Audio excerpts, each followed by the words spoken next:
So, hello and welcome. My name's Steve Nobel, and today I'm speaking with Elen Deer of the Morningstar on her book Silver Wheel. Elen is a shamanic author, healer, teacher, inspirational speaker. Through many years of initiation by the earth and by the stars, she's come to embody the wisdom of her soul and a connection to the Elven Ones of Lemuria and the Star Elders. Her book Silver Wheel, The Lost Teachings of the Deerskin Book, contains teachings from the Elven Ones of Lemuria for the golden dawn of a new earth. And it powerfully reconnects us to an ancient and beautiful way of being. And Ellen's website is ellentompkins.com, and that will be a link going out with this podcast. So, Elen, hello. Hello, Steve. Hello. Can I ask you, I mean, it's a beautiful book. I've been reading it. Very amazing, poetic, really connecting me to these kind of elven races. But before I get into that, I want to ask about your journey, because you've had a bit of a journey living in Wales and travelling the world. Can you say something about how this journey kind of informed your work?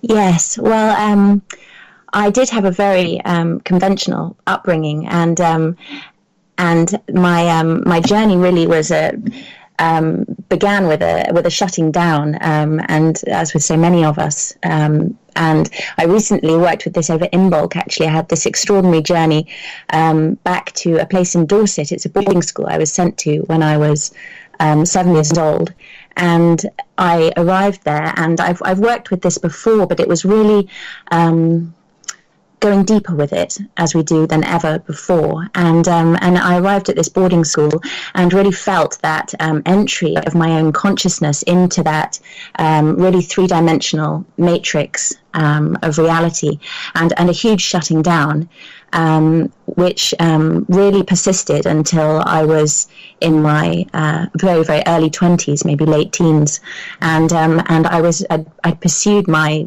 dreams, as I thought they were my dreams, of studying classics, so Latin and ancient Greek, at Oxford. And this for me was the most beautiful, noble dream I could possibly imagine, and a dream of an academic life. And it was really following in the footsteps of my father and grandfather and so forth. And during my early time there, walking through the Christchurch meadows, beautiful meadows, it was the spring, I think, and there was an old lady sitting on a bench, and I was walking along with a group of friends, and I was wearing a bright yellow dress. And she called out, and she said she loved the colour of my dress, and she said, "Come over, and I want to show you something." So I came over and sat next to her, and she was all dressed in green. She had a green hat and a green coat and an Eastern European accent, and she had these beautiful, beautiful, deep, sparkling brown eyes, and across her knee were laid all these pieces of paper, and there were drawings on them. They were just very, very simple sketches, but they were all of the trees and the birds. And she looked at me and she said, "The trees and the birds are my friends. They speak to me." And the transmission through her being of this joy and this simplicity and this communion with the natural realms, it suddenly made real for me something that until that point had only existed as a kind of romantic fantasy, something that I had certainly been conditioned to believe wasn't possible as a normal state of human being. And it was really very revelatory. It was like this whole beautiful web of dreams I'd woven around myself, really constructed out of everything from my upbringing that I found most beautiful. And it just suddenly felt incredibly brittle and unreal, and I knew that it didn't reflect my heart truly. And there was, I think, a night of great illumination, and actually seeing the spirit of my grandfather, and really, really releasing and saying farewell to that dream. And shortly afterwards, I left, and I gave up my place at Oxford and headed over the hills to Wales. And this was my dream. I just wanted to return to the simplicity of being with the earth and being in that state of mystical connection with her. What I found when I got there was that even settled in this beautiful cottage with a little orchard and running stream and exquisite, really, really amazing landscape around me, I still felt enormously disconnected. It was very, very painful. It was like there was all this beauty around me, but within I just felt this tremendous heart-wrenching emptiness and anxiety all the time. So I couldn't access that peace that I'd seen in this beautiful old woman. Was actually very elusive. And that really initiated this huge healing journey, whereby really beautifully timed soul encounters, I did meet with people really carrying this wisdom of reconnection to ourselves and to the earth, and underwent deep healing and shamanic initiations gradually, which dissolved this very, very brittle shell of fear, and really was years of it was really a soul retrieval of starting to embody my soul energy again, which was way out, really was a long way distant at that stage.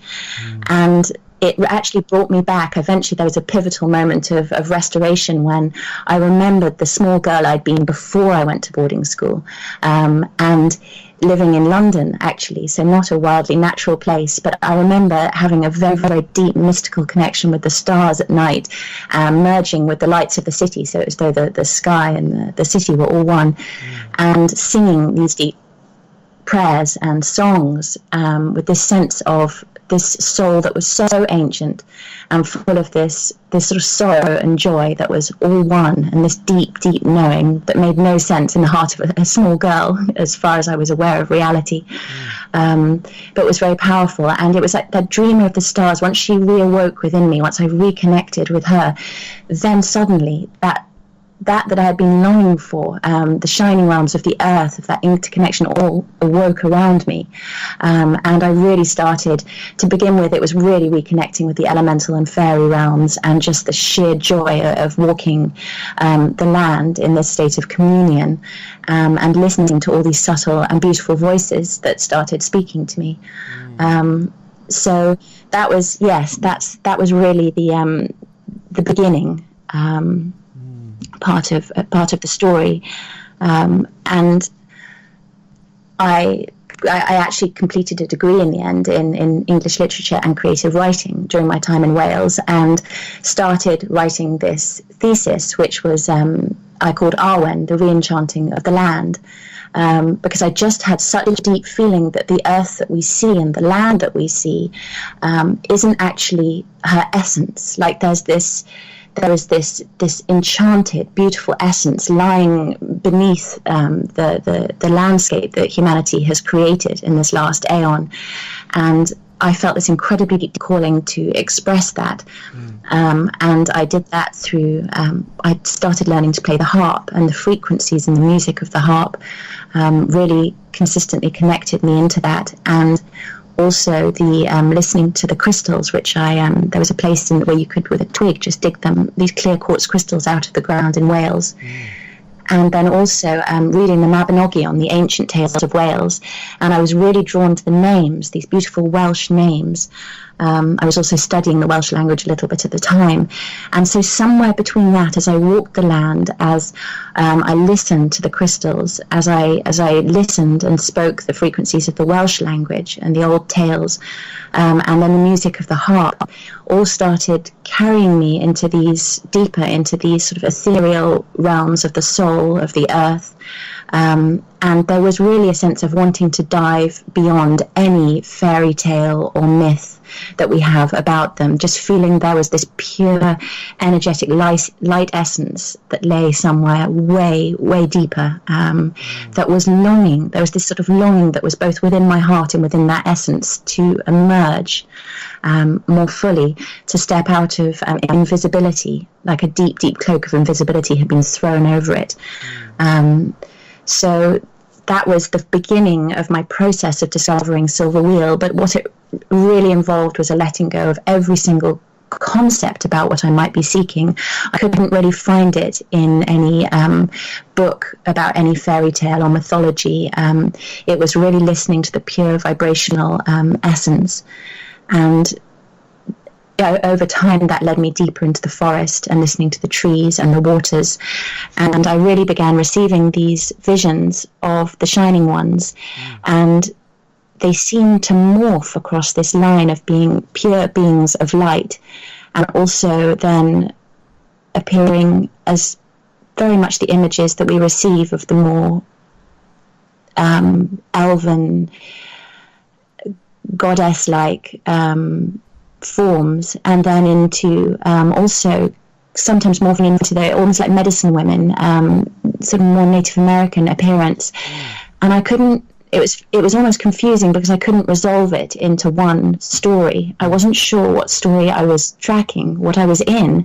Was it part of recovering the beautiful indigenous heritage of our lands that was stored within the earth, or was it connecting to the lost goddesses? Was it part of that restoration of the divine feminine?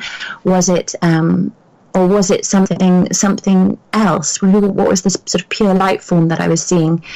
And I didn't have any concept around Lemuria, but I just had this massive resonance in my heart to those beings, and that layer of vibration within the earth that became just more and more vivid and apparent. And through my shamanic work, it really felt increasingly through the drum and very spontaneous, intuitive creation of ceremony and ritual, which is the way I've been trained. It's not hugely formulaic. It's very, very spontaneous. But the sensation that I was also unlocking that spectrum within the earth, that somehow I was unlocking the seals between the dimensions, and that wherever I went, these portals, which were really already there, but just that somehow through my soul essence was also working to unlock and bring them more into this dimension, that they were always stepping through. So for many years it was just recording this intense beauty of these visions that I was receiving of this strata within the earth. Because in my own... I mentioned before that we were chatting that I've been very interested in this subject, and I remember reading in Ireland they said that the fairy races, they had a very beautiful way of putting it, stepped sideways and disappeared into the light. That was the Irish way of doing it. Oh, beautiful. And then in Hawaii they had another one, and a whole story about the fairy races just one night decided they didn't want to intermingle with the humanity anymore, and they disappeared from this dimension. Because I heard you saying unlocking the seals, and it does seem to me like that there is a kind of returning of this where there's been a split for so long. These seals are being broken, released, and there's a returning. What have you found with the Shining Ones in terms of Lemuria? I know your book talks about their history of Lemuria. What have you uncovered about them so far? I mean, it's obviously an ongoing journey, isn't it? It really is an ongoing journey, and because everything comes through my own process of unveiling within my own being. So what I feel at this time, and I'm sure there's so much more to be revealed, is they really there's this beautiful phrase I came across recently, actually, the Amenti races. So really those original races that hold the beautiful first blueprint of the earth, her divine blueprint, really keepers of her sacred dream. And the Elven Ones are very much of this lineage. I mean, they've been so long interwoven with the earth, and the distinguishing feature of them, the characteristic, is this profound and extraordinary love for the earth and the vision of all that she can become. They really hold a vision of her as an emerald temple, and they came from other stars, other galaxies. My sense is of many points of origin, but they were really as though they were the original. In other star realms, in other dimensions, the dream of the earth was woven and created and then brought together here. And they're really part of that original creation, and their deepest care is to preserve that purity, to keep ourselves in alignment with that original dream and our original reason for coming here. And one of the ones that comes up with a great depth of feeling is that what's been forgotten in so many of our spiritual traditions is that what a gift it is to arrive on Earth. It's not just a school of hard knocks or somewhere for the soul to learn all these difficult things so then it can transcend and go to another place. It's really a beautiful, beautiful gift. And there's a kind of passion in the elven soul, it feels, to transmit that and to transmit that memory and that knowing to us at a cellular level, at a really pure cellular level. So that with the Elven Ones, their real gift, the image I see again and again is of an Elven One standing there and their palm of their hand outstretched and a flower just blossoming forth, just manifesting out of pure light in their hand, but into form. So they stand at that very pure threshold of creation where spirit becomes matter. Wow, beautiful. Now, I know there are a number of teachings in your book, The Silver Wheel, and one, I'm just going to read out the first one if you don't mind. There are those who will become keystones of the new earth. Their energy bodies will alter, they will shine, they will become the new earth. They will receive the initiations they need for this reconfiguration. This choice is animated by exceptional love for the earth. Can you say something about this process we're going in, this new earth, and this kind of initiation for this reconfiguration? Yes. Well, when I received this teaching, I was kind of amazed in a way, because my consciousness had been really about unlocking and bringing through what was ancient, and the sense of this new earth, which was actually, when I received it, a phrase that was unfamiliar to me. And I struggled in some ways with what that meant. And yet now, over the process of having received that teaching, that's becoming more and more real. The experience of that, what it points to, is something deeply specific and real. And what I saw when I was first shown the new earth was that the blueprint of the earth, her higher dimensional ascended star realms, it was floating out almost as though in space, as a separate sphere, separate from the earth. And this was prior to 2012 that I saw this, and really the vision of this returning and fusing and anchoring back in. And until that time, I hadn't had a concept of the soul of the earth being separate. But as the Elven Ones teach us, this is the time of the dissolving of the veils. And yes, there's beautiful stories of when the Elven Ones, actually towards the time at the end of Lemuria and the end of the golden time of Atlantis, that the veils descended, the mists descended, they went back into the earth, or they went over into other dimensions. And what we're going through now is really the reversal of that process. And it's happening within the earth. It's happening with the shining ones returning into presence all around us. And it's happening within ourselves, within our own bodies. And it's this beautiful, beautiful metamorphosis and unlocking into presence of those really ethereal and otherworldly realms of the soul, of the earth streams. And this new earth is this refusion or re-infusion of that timeless dream into the present. And it's just available as an experience of embodiment such as we haven't known for a very, very long time. And in a sense, the paradigm has been that we travel into these otherworldly realms. We go into them, we receive gifts and treasure, and then we bring that back here. And that's, in some ways, has been the shamanic paradigm of soul travel, of journeying into another worldly realm, bringing back the treasure here. And less is that becoming the prevailing paradigm. It's actually that these ethereal and otherworldly realms are reinfused back into presence, back through us, back into embodiment, back into immediacy. And we receive these, as it says, there are those of us here to really undergo this process, to be forerunners of this process, and to lay the trail, and we dissolve a lot of the resistance in the field for others to follow. So we may go through our own very, some hard initiations, but we're really prepared and devoted. There's this deep love animating this choice to do so, and it's a very beautiful process, very, very intense, but very, very beautiful. And I think for all of us, as we go through the seals, the fears, the traumas underlying embodying at this level, the memories of that being shut off, shut down, interference with that level of embodiment, that the huge, in a sense, discouragement came in. We're really, really touching on the layers where that's most deeply encoded, and releasing those. And every time we go through those releases, we are freed to a whole new level of wholeness, remembrance, and it's incredibly beautiful.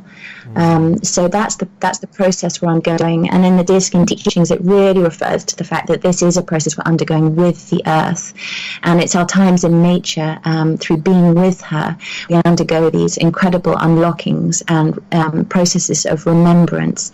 So she awakens us, and in turn we're awakening her. As we're awakened to new levels of embodiment, we also find ourselves places and unlocking them. So it's very reciprocal, this beautiful reciprocal dance. Lovely. Well, this book is packed with gorgeous poetry. I mean, Ellen, you're a totally poetic soul. I'm going to read one out if you don't mind. Yes. The white tree is turning gold.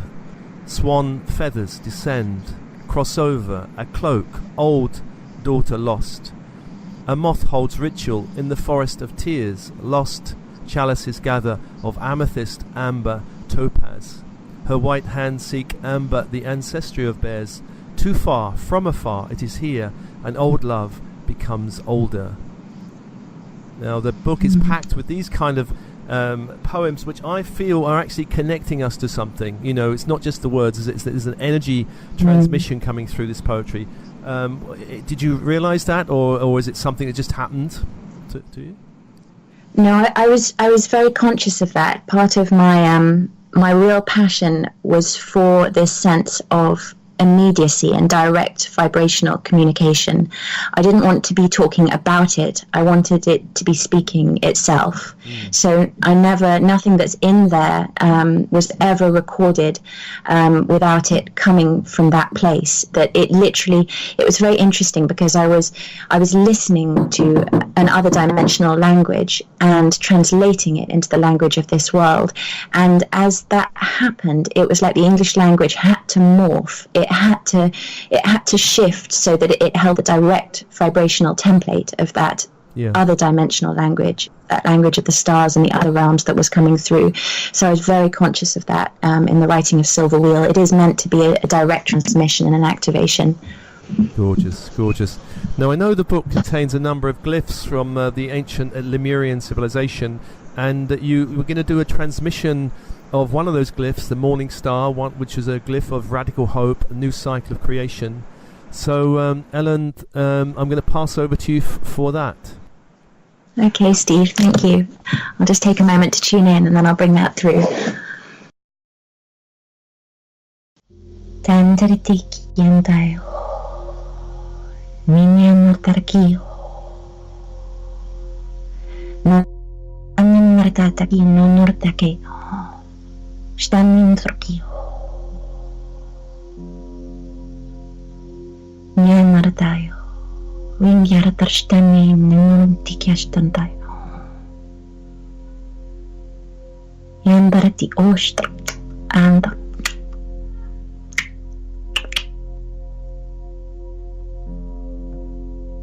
Britak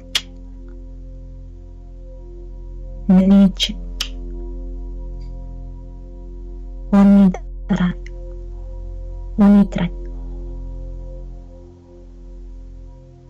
Unchishtir Nyanadichta.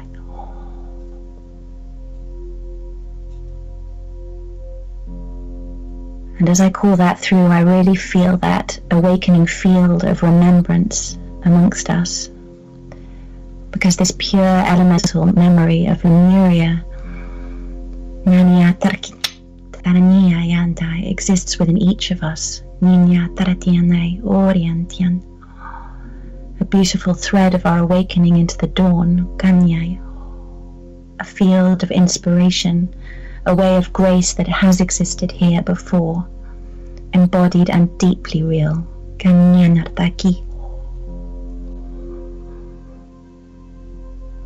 Each of us, as we awaken and remember, becomes a morning star of the dawn, shining ever brighter and brighter. More deeply, more truly.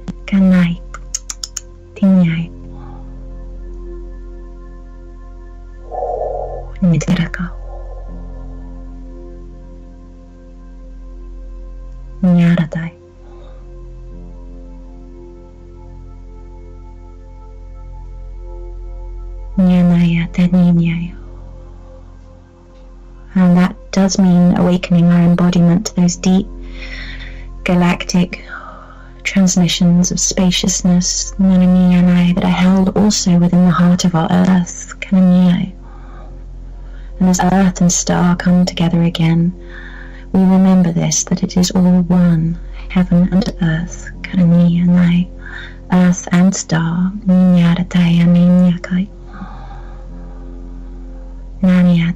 And the restoration of the alliance of the star lineages, each carrying our unique gifts, coming into resonance and recognition of one another, and this beautiful recreation and co-creation of the new earth.